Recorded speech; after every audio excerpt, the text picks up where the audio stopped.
Spinal Muscular Atrophy by Alicia Loucks, Huff, and Lukas Seeley. Hello, my name is Lukas Seeley, and in this video my colleagues and I will be describing to you the genetic disorder spinal muscular atrophy, more commonly known as its abbreviation SMA. SMA, while carried in about 1 in 50 people, only affects about 1 in 10,000 people on Earth, making it fairly rare. SMA is caused by the loss of specialized cells known as motor neurons, or in the case of SMA, survival motor neurons. Without these specialized cells, the survival motor neurons cannot undergo their normal function of passing nerve impulses from the brainstem and spinal cord to the other muscles and glands of the body. The lack of these nerve impulses being sent to our muscles leads to the weakening and gradual death of the muscles central to our body. Spinal muscular atrophy is an autosomal recessive disorder, meaning that both parents of an affected child have to be carriers of the disorder in order to pass it on and affect their child.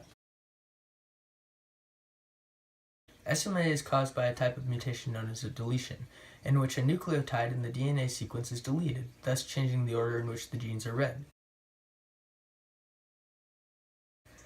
This impacts the SMN1 gene's ability to produce the proper amount of survival motor neurons, thus leading to the death of our body's motor neurons.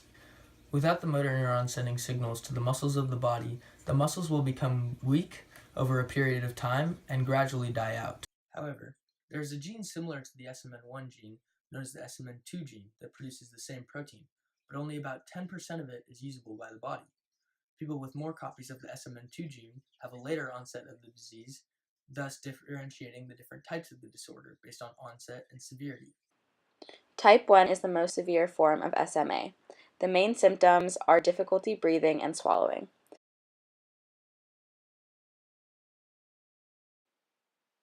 SMA mainly affects the proximal muscles which are closest to the spine. The spine, being a huge part of the central nervous system, carries many signals sent by neurons. Since the proximal muscles are so close to these signals, they are most affected.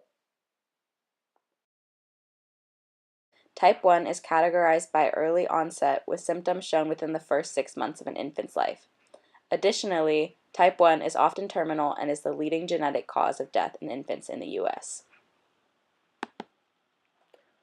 Type 2 SMA has a disease onset ranging from about 7 to 18 months. It is much less severe than type 1 SMA. Symptoms for type 2 SMA often include difficulty walking and moving without assistance, and often include the use of a wheelchair. SMA type 3 is one of the two types known as late onset SMA.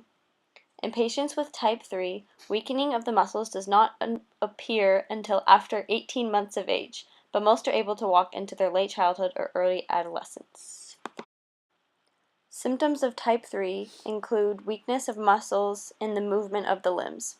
As a result of these weakened muscles, many patients end up developing scoliosis, or an unnatural curvature of the spine, because they cannot properly support their spinal cord. In addition, type 3 is less severe than both type 1 and type 2 of SMA. Type 4 SMA is the other type referred to as late onset. In this type, signs of muscle weakness do not usually start to appear until one's 20s or 30s, and occasionally in the later teens. People with this type typically experience weakness in their leg and hip muscles before it slowly moves to the shoulders and arms. However, this type is the least severe out of all types. This is because patients have 4 to 8 copies of SM2 gene, which allows them to make more SMN protein and have better function in their muscles. Unfortunately, there's no cure for SMA. For types 3 and 4, many patients do physical therapy to keep up motor function and stretch out tight muscles. Physical therapy can also help patients walk and stand as long as possible. However, most patients will use leg splints or wheelchairs as walking becomes more difficult. There are medications such as Spinraza that increase the body's production of SMN protein in order to lessen the severity of muscle weakness.